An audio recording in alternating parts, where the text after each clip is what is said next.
Olá, bem-vindos ao programa Professor Merino Responde. Eu sou advogado, professor de Direito, e hoje nós estamos aqui com um tema muito interessante, que é o direito dos animais. Eu estou aqui com o Diego Jung, ele é doutor em Biologia e adestrador de cães, e nós vamos falar aqui sobre esses direitos e sobre questões que envolvem as pessoas, animais e a justiça. Eu começo perguntando ao doutor Diego Jung, como é que funciona o processo de adestramento de cães? Merino, obrigado pelo convite, é um prazer conversar contigo, com o teu público, trazer essas informações aí pertinentes para todo mundo, né?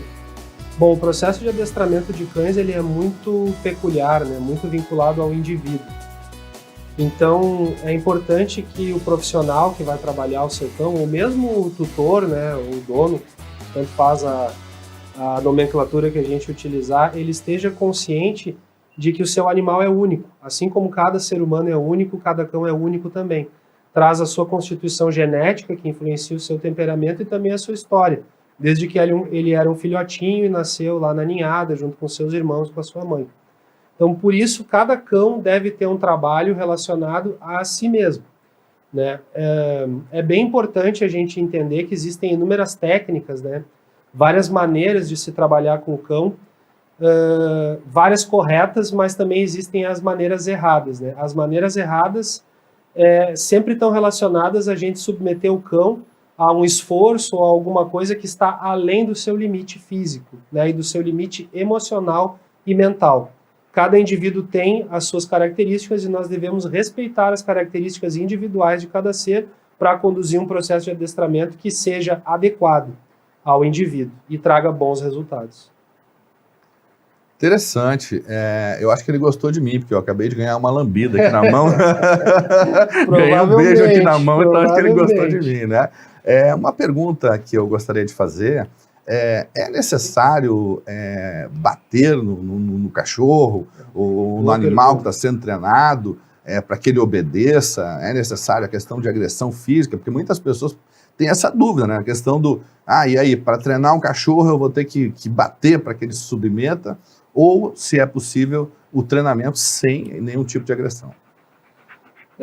Isso é uma questão bem pertinente, né, e está muito relacionada ao imaginário, né, popular, assim, sobre o adestramento.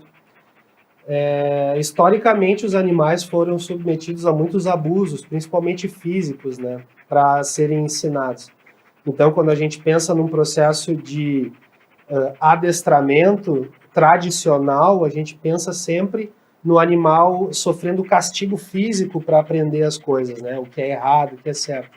Assim como também, alguns anos atrás, a educação humana também passava por esses processos físicos, né? Mas isso não é adequado, né? Bater no animal nunca é um bom caminho, porque a partir do momento que a gente bate no animal, a gente perdeu o controle sobre si mesmo.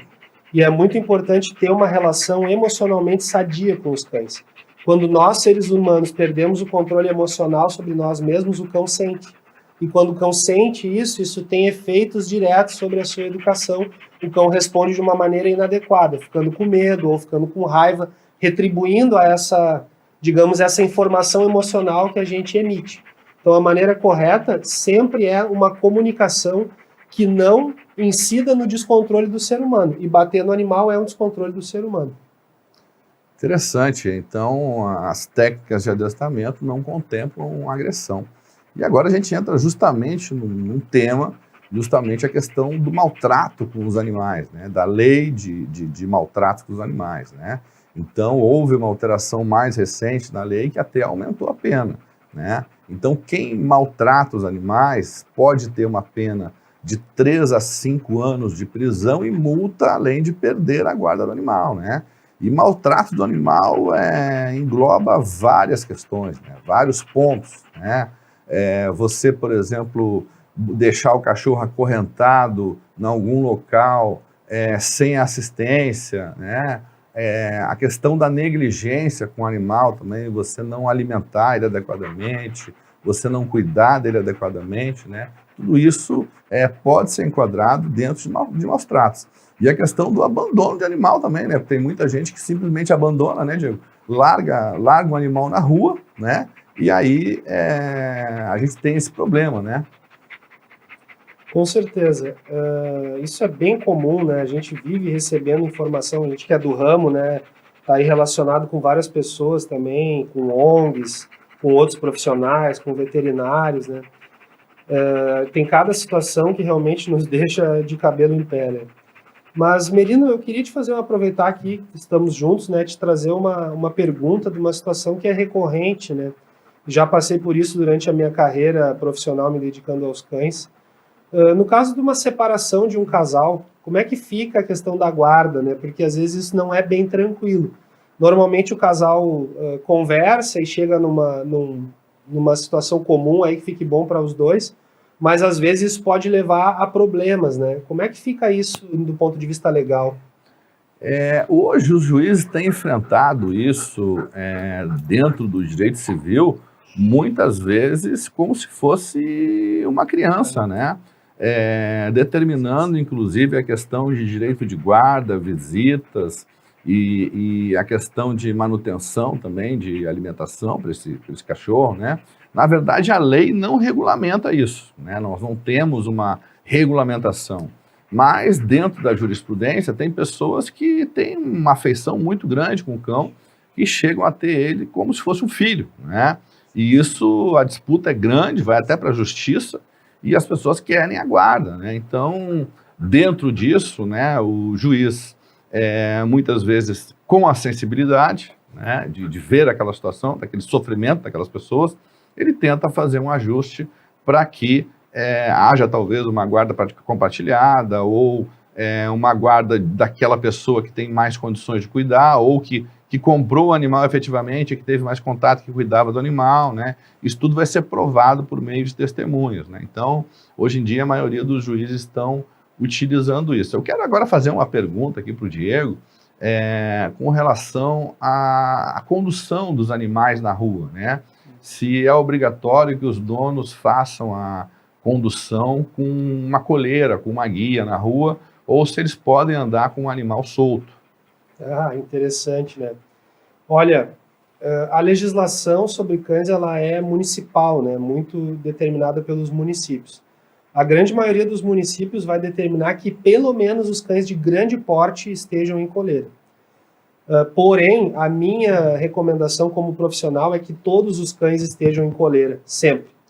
Né? Por quê? Porque tu nunca sabe, por mais que o teu cão seja adestrado, como é o caso do meu aqui, que responde prontamente ao chamado, né? Eu posso evitar qualquer situação de problema entre ele, um outro cão, ou um outro animal, ou com uma pessoa, simplesmente chamando o meu cão de volta.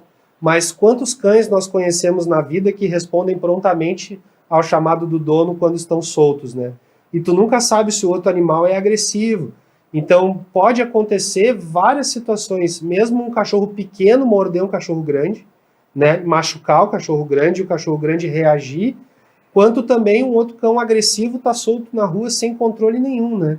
E eu estenderia ainda essa resposta não só para a questão de andar na coleira, mas também cães que fogem no portão de casa, né? O dono sai de casa e o cachorro vai para a rua e o dono não tem nenhum controle, né? O cachorro passa o dia inteiro na rua até voltar para frente da casa quando cansa, quando sente fome ou sede ou vontade de voltar para casa.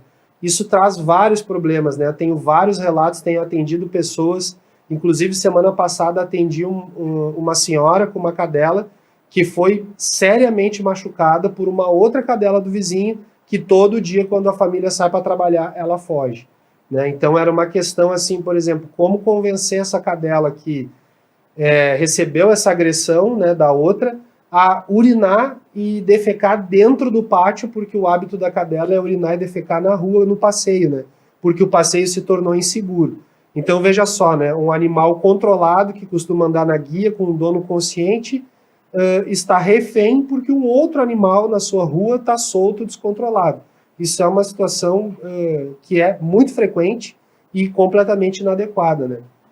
Esse é um assunto já bem interessante, porque essas lesões causadas aos outros cachorros, né, podem causar uma indenização.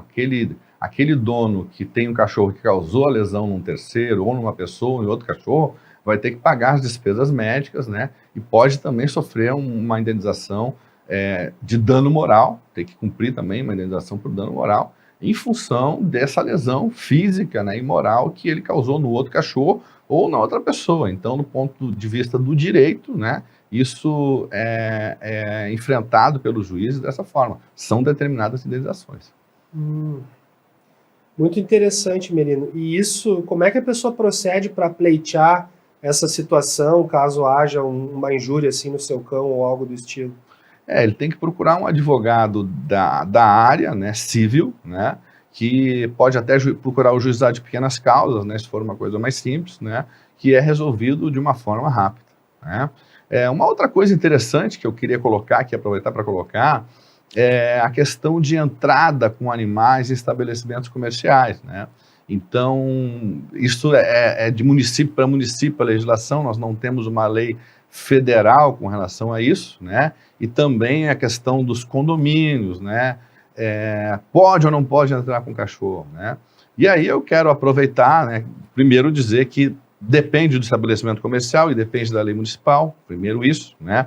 Aqui em Canoas nós temos a Secretaria do Bem-Estar Animal, que cuida, né, de causas animais, e também existe um projeto de lei, Diego, no Congresso Nacional, de um deputado, que está em tramitação para que as pessoas tenham direito a entrar com o cão em qualquer lugar, em qualquer estabelecimento, desde que tenha algum problema ou físico ou psíquico, né?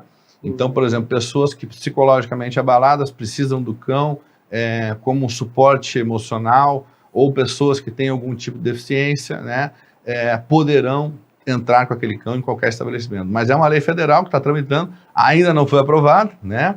E se for aprovada, isso vai valer para o Brasil todo. Por enquanto ainda não tem essa garantia, né, de ter no condomínio, embora se o condomínio proíba, né, a entrada desse cão, você pode buscar isso na justiça também, buscando ter esse cão, e muitos juízes acabam dando a guarda do animal no condomínio, mesmo não tendo uma convenção que permita, né? Eu vou agradecer aqui o Dr. Diego, que faz um belo trabalho em Canoas de adestramento de cães. Muito obrigado. Muito interessante esse assunto. Nos sigam nas redes sociais, no Facebook, Instagram, e também no nosso telefone. Podem mandar perguntas para o WhatsApp 9962-262, prefixo 51, que nós responderemos aqui. Um grande abraço, professor Merino, e até a próxima.